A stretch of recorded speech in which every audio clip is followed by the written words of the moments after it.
Нашата пациентка е 35 годишна млада жена, която има слабо лице, но в средната част на лицето тя проявява дефицит на масна тъкан. Ето в медиалната част, а също така има изразена teardrop deformity, така наречената слъзна долина. Горната трета на лицето на Ани се характеризира с няколко хоризонтални бръчки, които са динамични. Когато се усмихва, има бръчки в областта на пачия крак и в същото време, смръщи се, изразен глабеларен комплекс. Тя има много добре поставена линия на брадичката и на долната челюст, затова долната част при нея няма нужда от никаква намеса. Какво ще бъде обект на нашата работа? Средна част на лицето, насолабиални гънки и отчасти марионетни линии. Другото нещо, което прави впечатление при Ани, обърната в страничен профил, е падналият връх на носа. Това можем много лесно да коригираме с филър или отново с радиус. Достатъчно е само 1 мм да повдигнем върхът на носа, за да настъпи баланс и хармония в цялото лице. Използвам продукта Radies. Това е един колагенен стимулатор, който стимулира образуването на нов колаген. Дразнейки фибробластите, те започват да отделят колаген.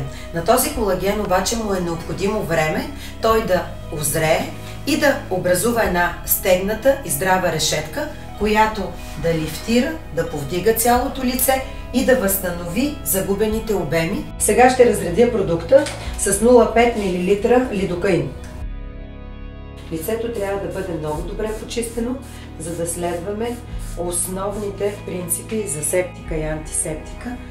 Лифтирането или поставянето на продукт в тази първа точка ще даде първо съпорт или здрава основа на цялата средна част и ще повдигне и забави отпускането на тъканите надолу към долната челюст.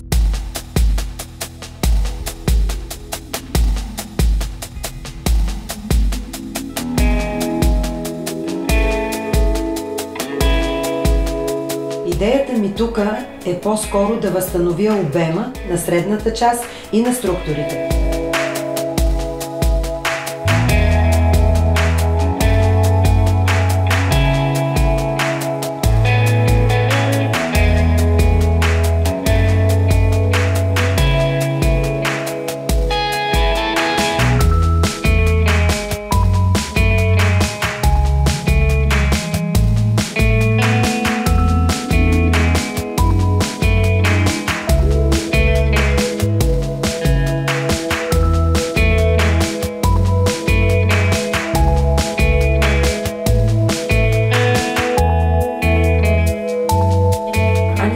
Леко хлътване в областта на бузата. Тук също ще поставя малко количество материал, ветрилообразно, субдермално, за да мога да стимулирам и тук колаген, за да може да се получи една много хубава линия, която да очертава страничната част на лицето и да направи лицето й малко по-заоблено, което ще даде на пациентката по-младежки вид.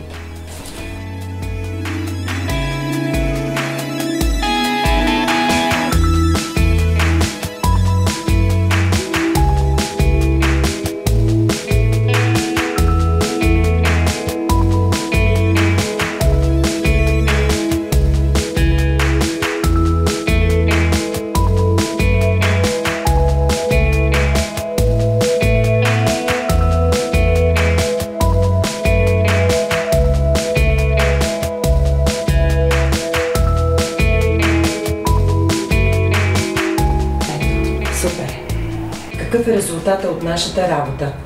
Цялата лява половина е по-лифтирана, средната част е по-изпълнена, назолабиалните гънки не са така дълбоки.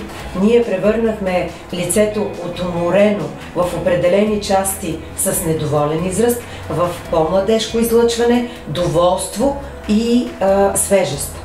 В същото време промених малко формата на носа, защото типа или върха на носа беше паднал леко надолу и в случая аз изправих върха на носа с много малко количество радиас, поставен в основата и във върха на носа. Сега в момента носа е по-прав и с прав ъгъл между него и разстоянието над горната устна.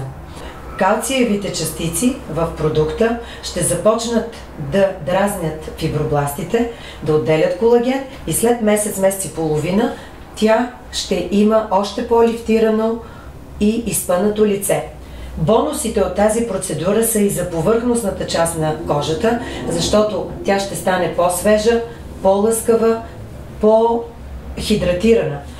Една кожа, която е богата на колаген, тя задържа по-големи количества хиалуронова киселина в себе си, съответно е с по-хидратирана повърхност, по-лъскава и по-свежа.